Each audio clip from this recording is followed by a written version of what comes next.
The Kotze Street Rooftop garden in downtown Johannesburg recycles up to 90% of the water it uses, a precious saving during a countrywide drought, which requires city residents to cut water consumption by 15% or face rationing.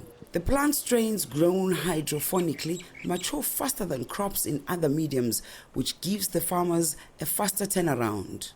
The process with hydroponics is very different to conventional farming. Conventional farming, you lose a lot of water. When you're watering, a lot of it doesn't get to the root systems. Hydroponics saves 90% more water than conventional farming, and it actually cycles the water through the system. So we use reservoirs at the end of each of our food tunnels, and those reservoirs store water and the nutrients that feed the root systems of the plants. We want this garden to grow and born another garden, must be birthed from this one. And then to create job for people. We want to expand so that will give other people the job opportunity. And even right now, we need few volunteers that they will volunteer. We will start them teaching smaller things until they get there, so that we will be able to know that if we are somewhere, there are people who are taking care of the garden.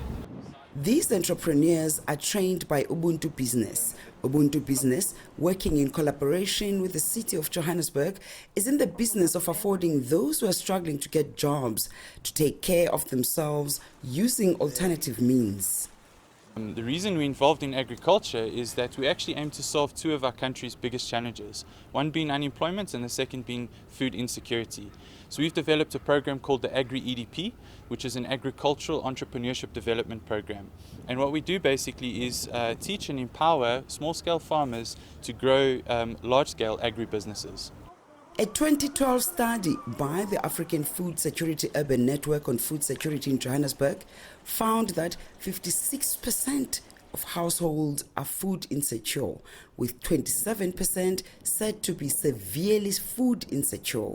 For a country that is grappling with high unemployment rates, Smith says the skill they're imparting is critical. This skill is very important because you don't need to have been through high school. Essentially, you might not even have a good education behind you, but that doesn't mean that you are stuck.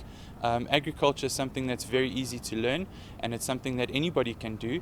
And a lot of people in South Africa happen to have access to space, whether it's land in a rural area or something that just outside of the inner city. A lot of people that have access to land can turn it into something viable.